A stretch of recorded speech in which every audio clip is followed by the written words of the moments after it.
함께 신승희 전도사님께서 아둘람 그릇의 다윗 시간 제목으로 말씀 전해주시겠습니다.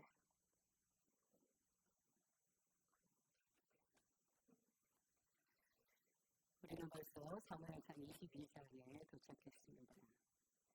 세상 사람들은 높은 자리 그리고 좋은 환경이 성공을 만들 수 있다고 생각합니다. 하지만 하나님은 당신의 사람들을 생각지도 못한 장소에서 그들을 빚어가십니다. 모세는 어디서 빚어졌죠? 40년 동안 광야에서 빚어졌습니다. 요셉은요? 13년 동안 자기 나라, 자기 땅도 아니고 애굽의 땅에 종노릇하고 그리고 감옥살이를 하면서 그를 빚어주셨습니다. 그리고 다윗은 아둘람 굴에서 왕으로 하나님께서 만들어 가십니다. 골리앗을 쓰러뜨렸던 영웅 다윗이 그 골리앗의 고향인 블레셋 그곳에 가서 무슨 짓을 했습니까? 살아남기 위해서 침을 질질 흘리며 벽을 벅벅 문을 긁으며 그런 미친 행세를 했습니다. 그것은 누가 봐도 어떻게 생각해도 수치스럽고 부끄러운 일이었습니다. 하지만 성경은 이 실패의 상황을 아주 길게 설명하지 않습니다. 아주 짧게 그냥 넘어가십니다. 그리고 그 다음 절에서 이렇게 말씀하십니다. 사무엘상 22장 1절 초반절 말씀 시작. 그러므로 다윗이 그곳을 떠나 아둘람 굴로 도망하매. 자, 하나님은 다윗을 위하여 아둘람 굴이라는 곳을 예비해 두셨습니다. 아둘람은 유다 평지에 있는 곳으로 동물지역으로 되어 있습니다. 그래서 사람들이 보통 전쟁이 터지거나 위험한 일이 닥쳤을 때 그곳을 피난처로 숨어있는 장소로 그렇게 삼았던 곳입니다. 성경에서 굴, 히브리어로 메아리가 아니라 메아라라고 합니다. 굴을 메아라라고 하는데 성경에 이 굴을 하나님이 어떻게 사용하시냐면요. 당신의 사람들을 잠시 피신시키고 그리고 그들로 하여금 쉬게 하신 다음에 새로운 사역으로, 새로운 소명으로 일으키시는 장소로 하나님께서 이 동굴, 굴을 사용하고 계십니다. 예를 들어 엘리야는요, 호렙산 동굴에서 그의 아주 고질적인 우울증, 낙심을 끝내게 하시고 다시 한번 하나님의 음성을 듣고 소명의 길로 나아가게 해주십니다. 다윗에게 있어서 아둘람 굴은 어떤 곳일까요? 하나님께서 그를 이스라엘의 차기 왕으로 만들어주시는 한마디로 말하면 특별한 학교와 같은 역할을 하게 하셨다라고 보시면 됩니다. 하나님은요, 다윗을 왕의 보좌에 앉게 하기 전에 먼저 그의 내면부터 다듬으시기 원하셨습니다. 성경은 이런 광야의 목적을 아주 분명하게 말씀하고 계십니다. 신명기 8장 2절 말씀 함께 읽어보도록 하겠습니다. 시작. 내 하나님 여호와께서 이 40년 동안에 너로 광야의 길을 걷게 하신 것을 기억하라. 이는 너를 낮추시며 너를 시험하사 내 마음이 어떠한지 그 명령을 지키는지 아니 지키는지 알려 하심이라. 아주 명확하죠. 광야의 목적은 바로 이것이라는 것입니다. 하나님께서 우리 인생에 광야를 허락하신 이유는 뭐예요? 우리를 고생시키기 위해서 아닙니다.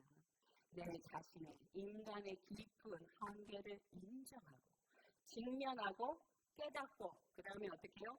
오직 하나님만을 의지하는 믿음의 사람으로 만드시는 것 그것이 바로 광야의 목적입니다. 혹시 또 우리 내면에 동기와 그 상태가 어떤지 태도가 어떤지를 점검하십니다. 혹여라도 우리 안에 교만이 있다면 그것을 깎아내시는 역할을 하십니다. 그뿐입니까? 아닙니다.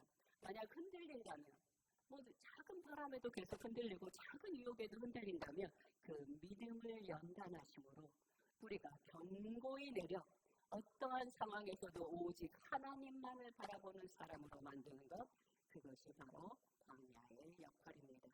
그렇게 한다면 어떻게 하십니까? 그 이후에 때가 되면 가지마다 풍성한 열매를 맺어 우리로 하여금 한평생 동안 하나님의 영광을 노래하고 드러내는 자로 살게 하시는 것입니다. 자, 하나님께서 다윗을 아둘람 굴로 불러내신 이유 첫 번째를 말씀드렸습니다. 이제 두 번째 이유를 말씀드리겠습니다. 두 번째로 하나님은 아둘람 굴에서 하나님 나라의 새로운 공동체를 만들어가게 하십니다. 다윗은요, 도망자였기 때문에 사람들을 모집할 수 없었어요. 오라고 한 적 없어요. 그런데 하나님께서 다윗이 있는 아둘람 굴로 사람들을 막 모아주십니다. 한두 명이 모인 게 아니에요. 성경에 보니까 몇 명이 모였다고요? 400명이나 모였다고 합니다. 동굴이 얼마나 컸는지 모르겠는데 400명이나 모여들었다고 합니다. 하나님은요, 한 나라의 새로운 지도자를 세우실 때 지도자에게만 집중하시는 것이 아니라 지도자와 함께 새로운 나라를 건설하게 될 공동체, 새로운 사람들도 예비하신다는 사실입니다. 자, 하나님께서 다윗에게 보내준 사람들은 어떤 사람이었냐면 2절에 나옵니다. 제가 읽어드릴게요. 다시 한번. 환난당한 모든 자와 빚진 모든 자와 마음이 원통한 자가 다 그에게로 모였고 그와 함께한 자가 400명이나 되었더라 라고 말씀하십니다. 자, 다윗에게 모여든 사람들을 세 부류로 이야기했습니다. 첫 번째 사람 어떤 사람이요? 환난당한 자. 이 환난당한 자의 특징이 뭐냐면요, 막막한 사람이에요. 이거를 해도 저거를 해도 아무것도 되지 않아요. 그냥 꽉 막힌 사람, 이렇게 생각하시면 됩니다. 두 번째, 빚진 자라고 말씀하십니다. 그 당시에 빚진 자는 어떤 사람이었냐면요, 빚을 지고 빚을 갚지 못하면 종으로 팔려갑니다. 그런데 나만 종으로 팔려가는 게 아니에요. 나의 가족들까지도 빚을 얼마나 졌느냐에 따라서 함께 종으로 팔려갑니다. 한마디로 소망이 없는 자들입니다. 세 번째 부류는 이런 사람들입니다. 마음이 원통한 자다라고 얘기합니다. 히브리어로 마르네페시라고 합니다. 이 마르네페시라는 사람은 이 영혼 깊이 상처가 있는 사람을 말하는 거예요. 누가 봐도 저 사람은 저 상처에서 벗어나기가 힘들어 라고 생각할 만큼 그렇게 마음이 원통한 자, 영혼이 상처 입은 자를 말합니다. 이들은요, 대부분 사울의 불의한 통치하에서 정치적으로, 경제적으로 압박을 받아 도망쳐온 사람이라고 보시면 되는 것이에요. 자, 사무엘상 22장 2절 후반절 말씀만 짧게 읽겠습니다. 시작. 그는 그들의 우두머리가 되었는데, 여기서 그는 누구입니까? 다윗을 말합니다. 다윗은 졸지에 도망자에서 이 엄청난 무리들의 우두머리, 지도자가 되었습니다. 여기서 우두머리란 책임지고 보호하고 이끌어주는 지도자다라는 뜻을 갖고 있습니다. 하나님은요, 다윗 역시 그들과 동일한 아픔을 겪게 하셨어요. 그래서 동일한 아픔을 통과하게 하심으로 상처 입은 자들의 마음을 어루만질 수 있게 해주셨다는 거예요.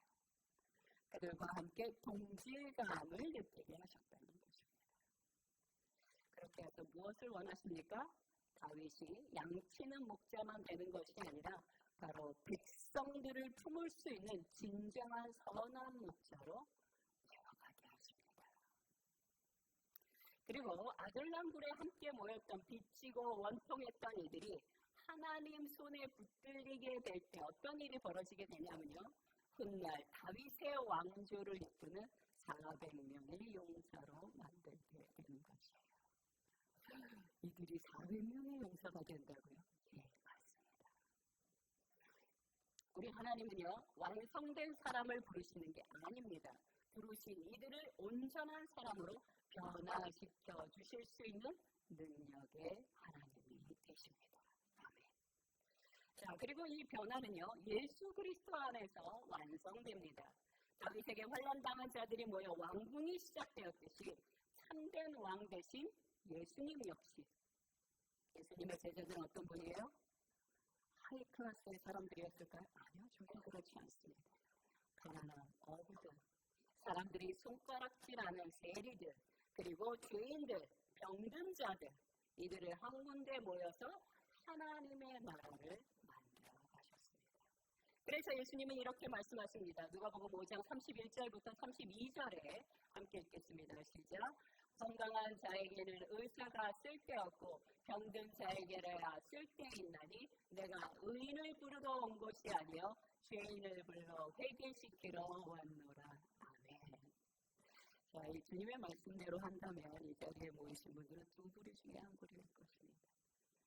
죄인이든지 아니면 죄인이었는데 회개한 사람이든지. 아멘.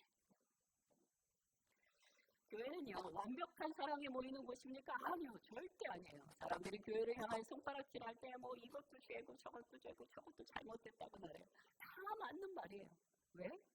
교회는 완벽한 사람들이 모이는 곳이 절대 아닙니다. 의로운 사람들, 착한 사람들이 모이는 그것도 아닙니다. 그럼 교회는 어떤 곳이에요? 하나님의 기독교 공동체는 어떤 곳이에요? 하나님의 은혜가 절실히 필요한 사람들.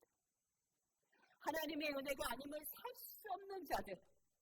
그렇게 하나님의 은혜가 절실히 필요한 사람들이 모여 함께 변화되어 가는 곳. 그곳이 바로 교회입니다. 그러니 혹시라도 여러분 주변에 교회에 대해서 손가락질하는 분이 있다면 맞습니다. 당신의 말이 맞습니다. 그래서 교회는 은혜가 필요한 사람들이 모이는 곳입니다. 라고 말씀해 주셔야 하는 것이에요. 유럽의 오래된 성당에 가면요. 스테인드 글라스라는 멋진 예술이 있습니다. 보신 적 있으십니까? 네, 저는 있습니다.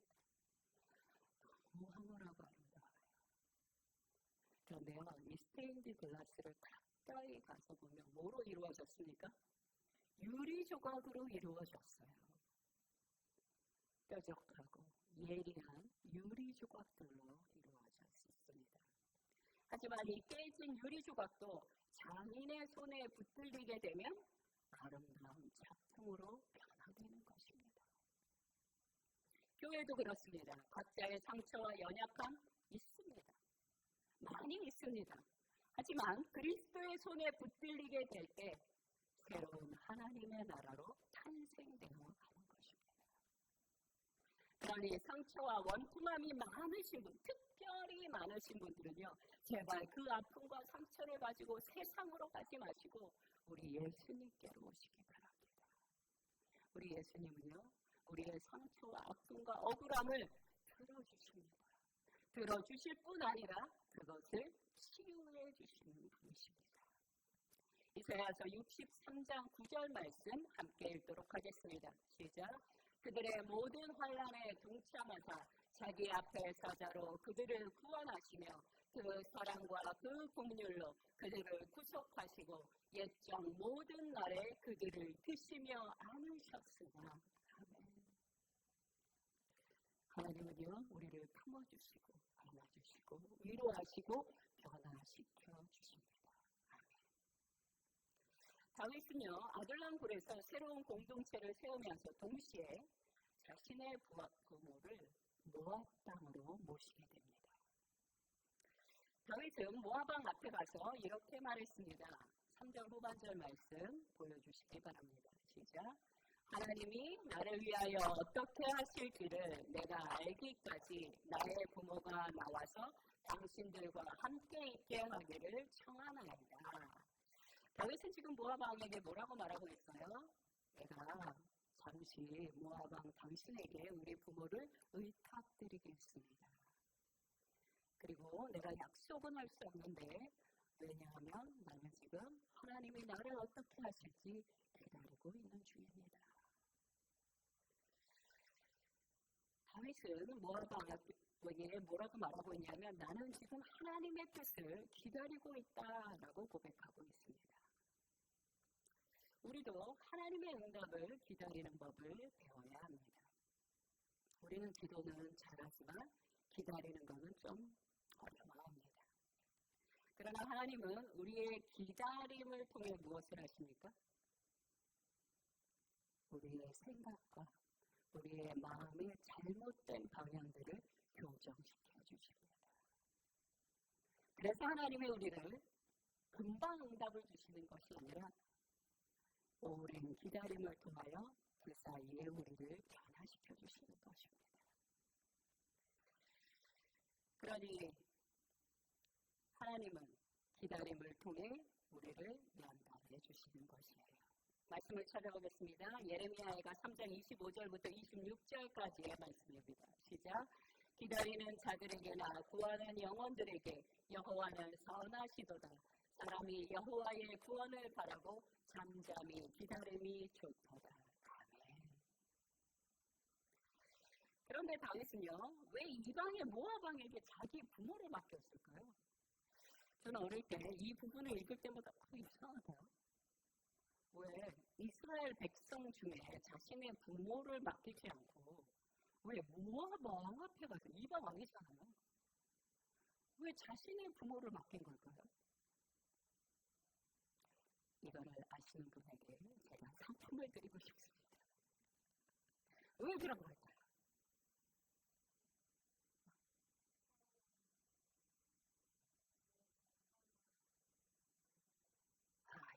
그것도 맞습니다. 그러나 핵심적인 게 있습니다. 여러분, 다윗의 증조모 룻을 기억하십니까? 다윗의 증조모인 바로 이 룻이 어느 나라 사람이에요? 모압 여인이었어요. 그래서 다윗에게 있어서 모압 왕은 낯설지가 않은 사람이에요. 모압 족속은 낯설지가 않아요. 그들도 다윗의 가문을 낯설어하지 않습니다. 친척이에요, 한마디로. 하나님께서는요, 오래전에 모압 여인 룻을 통하여 다윗의 왕조를 잇게 하셨고, 그 다음에 이 은혜의 연결점을 통하여 다윗의 부모를 안전하게 지켜주시는 것입니다. 참으로 놀랍습니다. 그래서 훗날 다윗은 이런 자신의 삶을 두고 이렇게 고백합니다. 시편 37편 5절 말씀 함께 읽도록 하겠습니다. 시작. 너의 길을 여호와께 맡기라. 그를 의지하면 그가 이루시고. 아멘. 어떻게 이루시는지는 아직 잘 몰라요. 그러나 하나님을 의뢰하고 신뢰하고 믿는 자에게 하나님께서 그 길을 이루어 주십니다. 아멘. 자, 이제 아둘람굴에서 다윗이 받은 마지막 훈련이 있습니다. 그 훈련의 이름은 무엇이냐면요, 순종의 훈련이에요. 다윗이 왕이 되기 위해서 가장 중요한 훈련이 바로 이 순종의 훈련입니다. 사무엘상 22장 5절 초반절 말씀 함께 읽겠습니다. 시작. 선지자 갓이 다윗에게 이르되 너는 이 요새에 있지 말고 떠나 유다 땅으로 들어가라. 자, 여기서 요새는요, 아둘람굴을 말하는 건 아니에요. 다른 요새를 말하는 것입니다. 자, 아둘람굴에서 엄청나게 많은 400명의 사람들이 모여 있었어요. 그리고 부모님은 모압 왕에게 의탁했어요. 그리고 더 안전한 곳으로 갔는데 그것이 요새라고 불리는 곳입니다. 자, 그런데 그 요새에서 이제 좀 편안하고 안전하게 지낼 수 있겠다라고 생각하는 바로 그때 선지자 갓이, 여기서 선지자 갓은요, 나이 많은, 연륜이 많은 그런 선지자 아니고요. 앞으로 평생 교회과 함께 늙어가게 될 젊은 선지자 갓을 말하고 있습니다. 이 갓이 뭐라고 얘기하냐면 하나님께서 내게 말씀하시기를 다윗아 너는 이 요새에 있지 말고 유다 땅으로 들어가라 말씀하셨다. 라고 말해줍니다. 여기서 요새에 있지 말고 떠나라 라고 하는 이 히브리어 떠나라가 뭐라고 얘기하냐? 레크라고 합니다. 이것은 그냥 장소의 이동, 여기서 저기로 옮겨라 이런 뜻 아니고요. 하나님께서 아브라함에게 너는 본토 친척 아비 집을 떠나 내가 너에게 명한 땅으로 가라 라고 하는 그 엄청난 무게의 부르심과 같은 뜻으로 보시면 됩니다. 레크는 그런 의미예요. 현재 다윗은 사울 왕에게 쫓기는 중이에요. 또 돌봐야 될 사람들도 있어요. 그런데 목숨을 부지하려면 당연히 지금 머물고 있는 이 요새에 계속 머물러 있는 게 맞거든요. 이것이 100번 맞는 말이에요. 그런데 하나님은 다윗에게 뭐라고 명하고 계시냐면 다윗아 너는 안전한 요새보다 순종을 선택하거라 라고 명하고 계십니다. 이 사건은 명백하게 다윗의 순종을 가리키는 파트가 맞습니다. 다윗은 어떻게 행동했을까요? 성경에 나옵니다. 그는 즉시 온전히 기쁘게 순종했습니다. 다윗은 요새보다 하나님의 말씀을 더 의지했고 하나님의 말씀을 자신의 피난처로 삼았기에 곧바로 순종하게 돼요. 성경 다시 한번 보겠습니다. 사무엘상 22장 5절 후반절 말씀 시작. 다윗이 떠나 헤렛 숯불에 이르니라. 다른 설명 하나도 없어요. 듣자마자 다윗이 곧장 떠났다라고 성경은 말씀하십니다. 이 짧은 표현 속에 다윗의 영성과 믿음을 엿볼 수 있는 것이에요. 하나님 보시기에 왕의 자격은요, 완벽함에 있는 것이 아니에요. 그럼 무엇에 있습니까? 하나님의 말씀에 온전히 순종할 수 있느냐에 있는 것이에요. 다윗은 순종을 선택했고 결국 이 순종이 길을 내어 하나님께서 그를 왕의 길로 인도하여 주십니다. 결론을 말씀드리겠습니다. 그 당시 사람들 눈에 아둘람굴에 모인 사람들이 어떻게 보였을까요? 아유, 우리나라의 실패자들은 모두 다 아둘람굴에 모이고 있구나.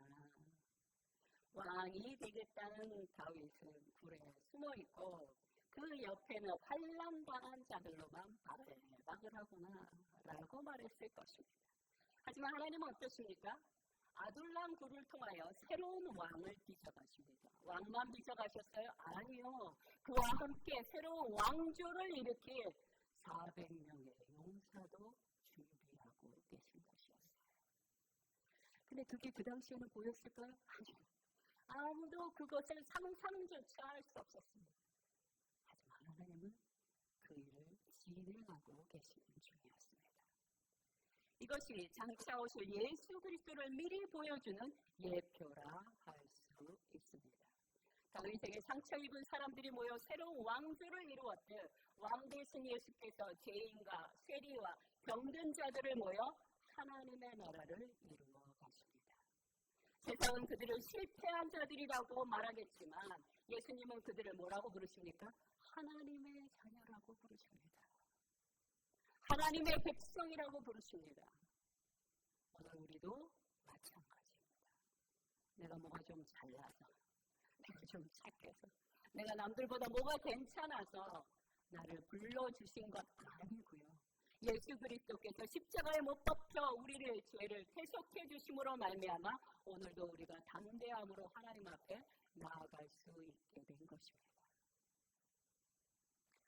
그러니 혹시 현재 나의 삶이 아둘람굴과 같은 분이 계십니까? 뭐를 해도 막막하고 답답하고 기도해도 응답은 보이지도 않고 내가 뭐를 해도 지금은 다 실패할 것처럼 낙관된 마음으로 살고 계신다면 이것을 기억해 주셨으면 합니다. 지금 내가 머물고 있는 아둘람굴은요, 버려진 장소가 아니에요. 그럼 어떤 장소예요? 하나님이 새로운 왕조, 새로운 이스라엘을 일으키는 장소라는 사실을 꼭 기억해 주셨으면 합니다. 그러므로 내가 지금 아둘람굴에 머물고 있다면 그것은 인생이 끝장났기 때문이 아니라는 거예요. 이제부터 시작이라는 것을 기억해 주세요. 한마디로 하나님이 온 우주를 창조하시기 전 카오스의 상태라고만 보시면 됩니다. 하나님은 그 정신없는 상태에서도 질서를 만드시고 굳건하시고 영화롭게 하시고 아름답게 하시는 분이십니다. 아멘. 그러므로 우리가 어디에 있든지 고개를 들어 여호와 하나님을 바라보시기 바랍니다. 하나님을 바라보며 안전하다고 느꼈던 요새보다 진리의 말씀에 순종하는 저와 여러분이 되기를 바랍니다.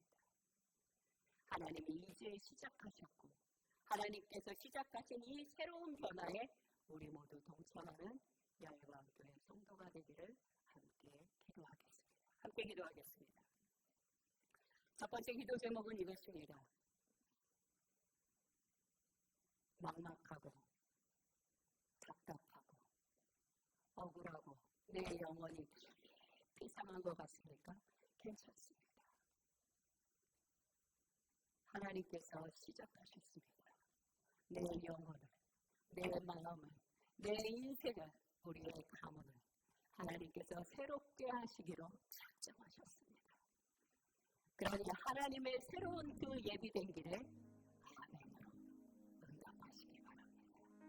하나님, 이 아둘람의 시간을 믿음으로 통과하는 저와 저의 가족이 되게 하여 주시옵소서라고 아버지 앞에 간절히 기도하시기 바랍니다. 함께 기도하겠습니다.